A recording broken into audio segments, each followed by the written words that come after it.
just like, don't want the paper bag. The year 2025 will not end if I have not finished this book, okay? It will just be on a loop.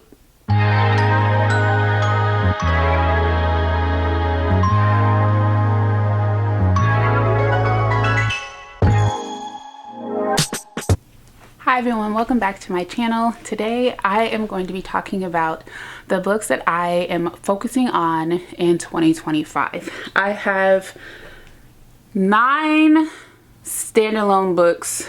I think they're standalones. Yeah, 9 standalone books and then 1 series that I have not yet read that I want to prioritize. And then I have 2 nonfiction books that I want to prioritize and then 1 reread. And I just think that this reread is extra special, and if you know me, you can probably already guess what it is, because I just look at my face like, guess what it is, because the way that I'm looking, this is how I look when I hold this book, when I talk about this book, when I think about this book. It just, and I'm always in the mood for it. If you guessed correctly by the time I get to it, put it down in the comments, because you're a real one. You're a real book bestie. All right, so anyways, I'm gonna go ahead and get into it. Wait, I lied. Before I get into it, I want to say welcome back to my channel. Welcome if you're new here. I'm Anita. I love books. This is my library.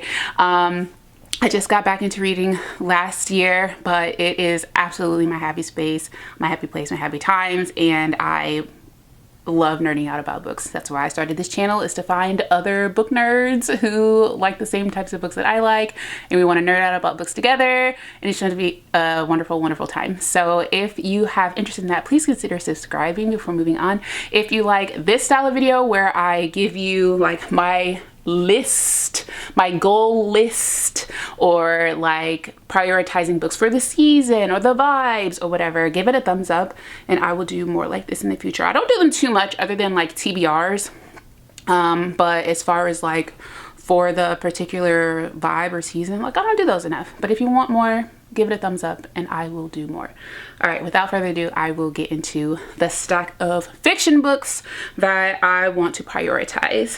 First up, I have Flames of Wrath by J.L. Campbell. This is, the top says, hell hath no wrath like a mother's vengeance. This is a female rage book, baby, and I'm very excited. I can't tell you the last time I read a female rage book. I know I have, but whatever the book was is escaping me right now, but I could get into that. Like the mother's daughter like disappears or something like that, and or she gets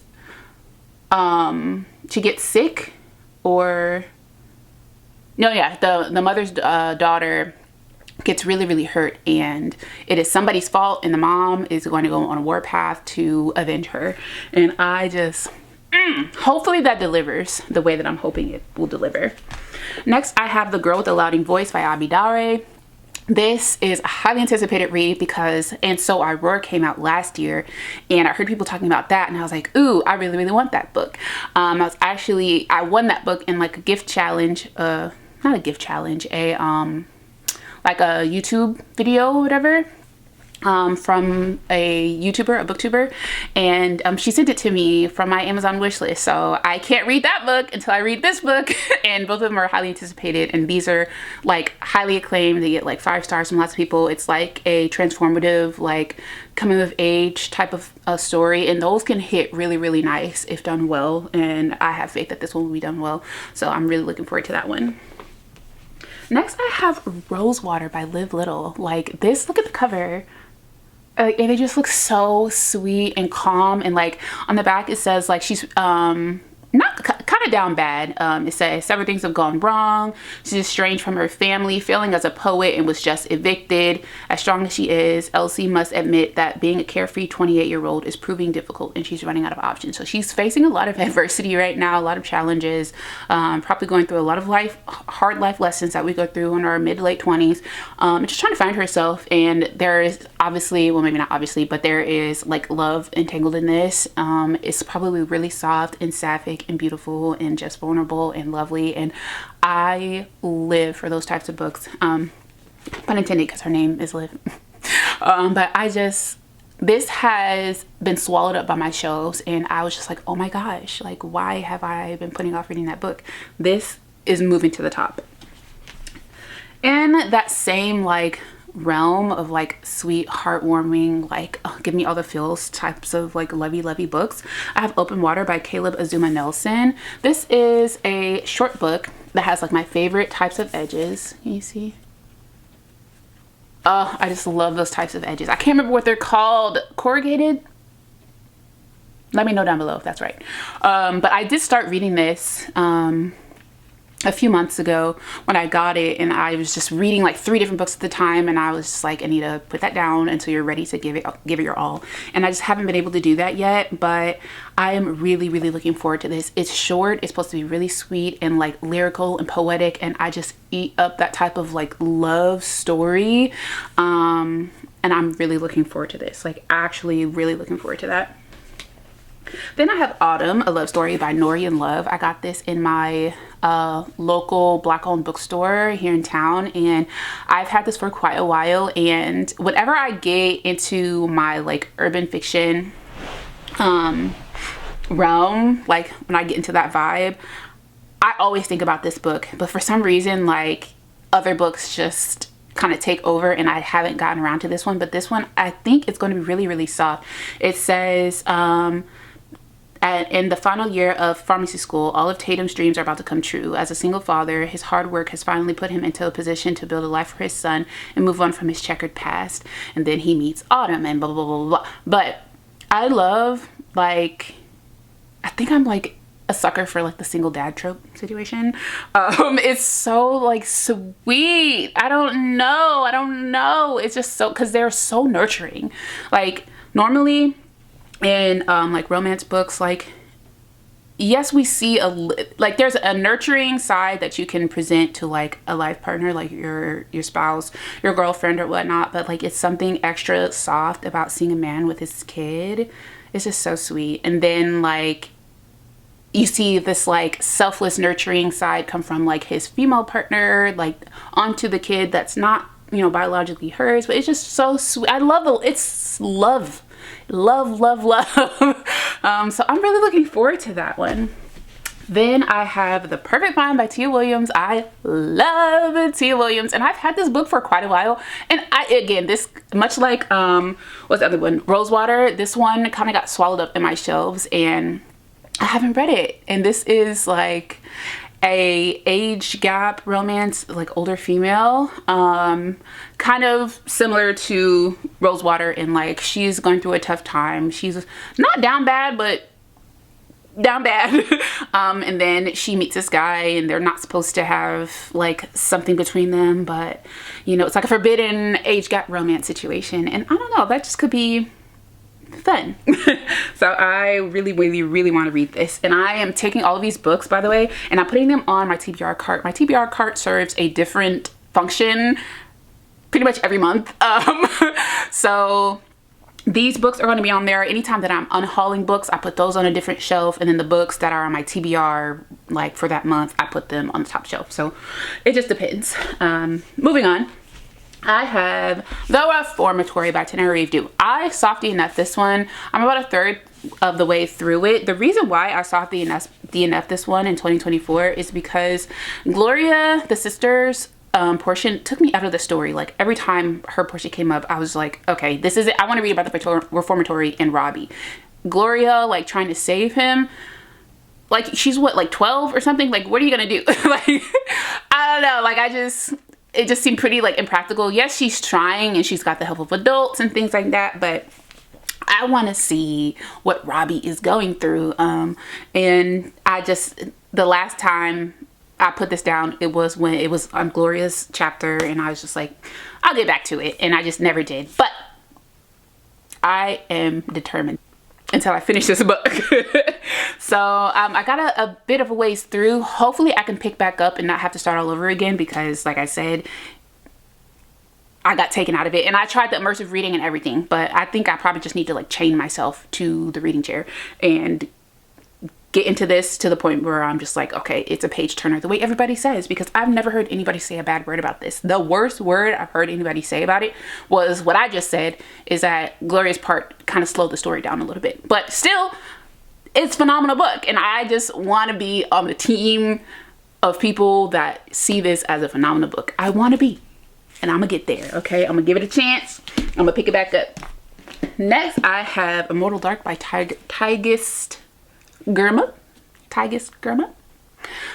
Everybody was going on and on about this book in the spooky season, and I bought it in the spooky season, but I just didn't get around to it in the spooky season.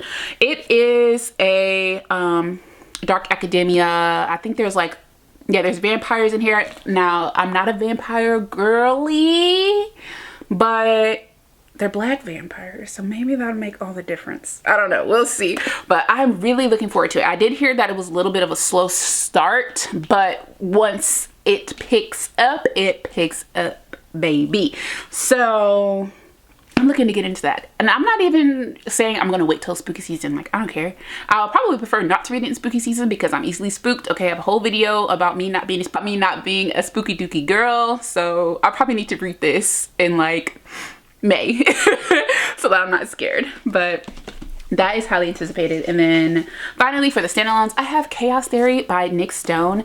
This book is one that I had picked up in Books A Million, and I just opened it to like the first page or so, and it was like a series of text, and I'm trying to open it to the page. It's a series of text, and it starts off, it's literally like the first page. It's been almost a year, but I still think about you every day, and I wish I could go back to doing things differently. And they spelled differently wrong because they're drunk. Then the other person says, that's super sweet, but I think you have the wrong number. The first person says, oh, is this the phone number? And they say, nope, look again, you're off a digit. Oh man, well, maybe it's a sign. Do you believe in signs, wrong number person? And like, they just go on and like, please, oh, here we go. I'm gonna go now, sorry. I'm not how you thought I was. Wait, don't go, please. Sorry. Anyway, I know you don't know me, but maybe it's better like this. What's better like that? I mean, texting you was an accident, right? But maybe you're who I was supposed to text because you don't know me, and clearly I need somebody to talk to. Maybe the anonymousness.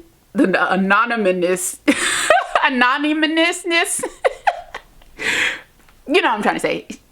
They're trying to say anonymity. That's why I can't say this word that doesn't exist.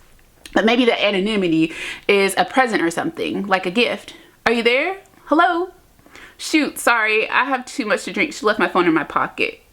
And like, they just go on and on about that. But like, it was the plea for like, please don't, I will cry over that. Like, please don't go. Like, I need someone to talk to, clearly. Like, can you be that person for me? And I just thought it was so sweet. Like, immediately threw it in the cart. And like, I think about this book often, but I don't know. Like, I love to cry over books, but like, I think I'm gonna like cry my little eyeballs out. But I want to when the time is right.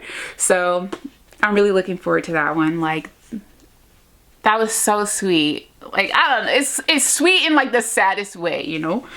And then finally, for the series that I want to read, I don't even have, looking like at my shelves, I haven't even bought a lot of series or like books, like book one of series, because I know how I am about getting into them. Now this one is special because it is by V.E. Schwab, and I read The Invisible Life of Addie LaRue in 2024. I rated that book 6 stars. I loved it up and down. So I went and I bought The Darker Shade of Magic trilogy. Everybody loves this trilogy. I say it's awesome. I also want to read The Vicious. Is it Vicious or whatever? I think it's about villains or whatever. But I want to get into this. I want to read this. I'm probably not going to read them back to back to back because I'm just not that type of series reader. But this will get read in 2025. If I read any series, it is going to be this one. And I have big expectations because of how Addie LaRue made me feel. So I'm really, really looking forward to that series. Next, I'm going to talk about the nonfiction books that I want to read. I only have 2.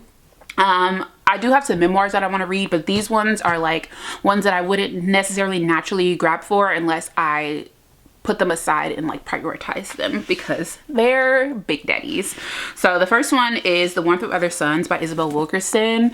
This book is minus like the notes and stuff on the back, I want to say it's like 560 pages or something like that. So it is a big daddy. It is, like I said, nonfiction. It is about the Great Migration of Black people from the South to like more, I don't want to say accommodating, but like free states in the North, free cities in the North, Chicago, Philadelphia, New York, things like that. And there are many, many, many accounts of like real people in their actual journeys. And I think this is going to be very, very enlightening and touching. It's going to feel like historical fiction, but it's just plain old history and true accounts. And I feel like I will see lots of parallels from this nonfiction work that I have read in historical fiction books, and I just think that'll be really, really interesting to unpack and to read.